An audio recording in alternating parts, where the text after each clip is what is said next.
Bonjour tout le monde. Ça fait longtemps, hein? Ça fait longtemps qu'on ne s'est pas parlé, qu'on n'a pas discuté. Eh bien, je vous dis la bienvenue à nouveau. Et aujourd'hui, nous allons être dans Néhémie 6, versets 8 à 9. Tout d'abord, nous prions. Seigneur Jésus, merci de nous garder, Seigneur Jésus. Merci de nous prévenir, Seigneur Jésus, de ce que tu fais et de ce que tu feras, Seigneur Jésus. Merci pour cette grâce et ton amour. Merci parce que tu as donné ta vie à la croix. Tu as donné ton Fils Jésus-Christ, Seigneur Jésus, à la croix pour nos péchés. Et on voudrait te dire merci, Seigneur Jésus, pour cette grâce merveilleuse, pour ce privilège que nous avons que nous avons chez toi, Seigneur Jésus. Oh, grâce à Dieu, Seigneur. Gloire à toi, Seigneur. Sois exalté, sois sanctifié. Au nom puissant de Jésus. Amen.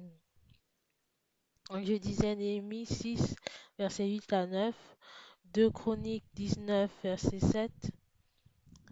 7 à 11. Jérémie 34. Jérémie 34 aussi. Donc, il faut d'abord que vous preniez votre Bible.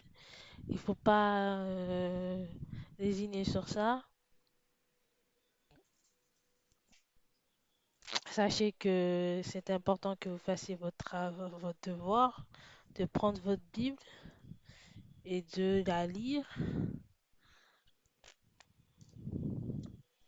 Néhémie 6, verset 9. Il n'y a rien de vrai dans ces rumeurs dont tu parles. C'est toi qui les inventes de toutes pièces. Tous ces gens voulaient nous effrayer. Ils se disaient, ils baisseront les bras et le travail ne se fera pas. Il faut comprendre le contexte. Il y avait cet homme Néhémie qui bâtissait la muraille et il y avait des hommes qui voulaient pas qu'il bâtisse la muraille, donc ils ont envoyé des lettres à un subterfuge pour dire viens, on va faire un truc ensemble, on va faire quelque chose ensemble en mode amical. Mais non, en fait, c'était un piège et Néhémie le savait, donc il n'a pas participé. Il le savait, donc il a dit non. Il a refusé à chaque fois. Et à chaque fois, il disait, viens, viens, on est ensemble, on est avec toi. Mais c'était pas vrai, hein. Et Néhémie, il avait compris ça. Alors, le thème, ce que Dieu a à dire, c'est que, à défaut de vous faire collaborer, les accepter, ils essaient de vous intimider. Ils essaient de vous faire peur afin d'abandonner la mission que Dieu vous a confiée. Peu importe le domaine, hein. Restez concentrés sur ce que Dieu vous a donné. Ils essaient de vous presser. Et nous allons voir dans 2 Chroniques, ils essaient de vous presser. Et ça, nous pouvons le voir dans 2 Chroniques 19, versets 7 à 11. 2 Chroniques 19, pardon, versets 7 à 11. Je lis tout entier, hein.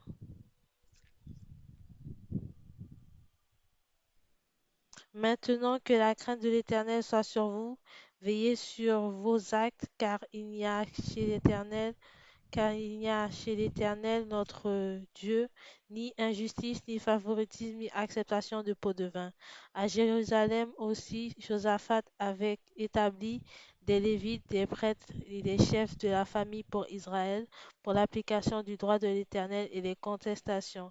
Ils revinrent à Jérusalem et les voici les ordres qu'il leur donna. Vous agirez dans la crainte de l'Éternel avec fidélité et avec intégrité.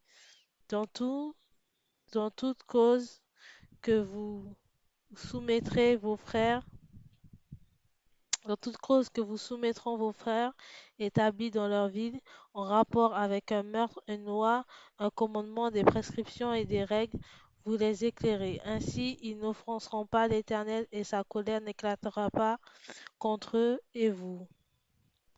Agissez de cette manière et vous ne commettrez pas d'offense. Vous avez à votre tête le grand prêtre Amaria pour toutes les affaires de l'Éternel et le chef de la communauté de Juda, Zébadia, fils d'Ismaël, pour toutes les affaires du roi. Vous avez aussi à vos côtés des Lévites comme magistrats. Montrez-vous forts et agissez que l'Éternel soit avec vous, avec celui qui fera le bien. Vous voyez? C'est important de rester concentré sur ce que Dieu vous a donné, rester concentré sur la mission qu'il vous a confiée, rester concentré, ça peut être les études, ça peut être le travail, ça peut être les enfants, ça peut être la maison. Restez concentré et gardez la parole de Dieu près de vous et faites ce qu'il vous demande.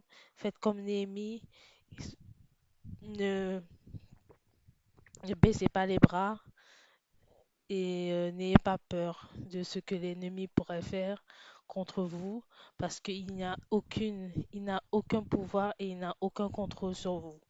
D'accord? Le contrôle, il n'a aucun contrôle. Même s'ils essaient de prendre le contrôle sur vous par Jésus-Christ, vous êtes libre. Vous êtes libre par Jésus-Christ. Donc, il n'y a aucun contrôle. Et le Seigneur est pour votre délivrance et votre libération. Et ça, vous pouvez le lire dans Jérémie 34. Ce sont eux qui vont connaître la colère de Dieu, pas vous. D'accord? Parce que Dieu, il est jaloux pour ses oins et ses serviteurs. Donc, si vous savez que vous êtes en règle, si vous savez que de toute façon, vous avez la rédemption, si vous savez que Dieu est avec vous, que vous avez la foi, n'ayez pas peur. Et c'est ce que je voulais dire aujourd'hui. C'était le message. Donc, ça fait plaisir. En parlant un petit peu, ça fait plaisir d'être là et de vous avoir dit, de vous avoir communiqué le message de l'Éternel, de Jésus pour vous, du Saint-Esprit. Ça me fait plaisir et ça faisait longtemps que j'avais pas fait une vidéo comme ça. Mais gloire à Dieu, gloire à Dieu, gloire à Dieu, gloire à Dieu. Je bénis Dieu pour vos vies et je dis merci au Seigneur pour tout cela, au nom puissant de Jésus. Amen. Donc, je vous dis bye bye, à bientôt, au revoir.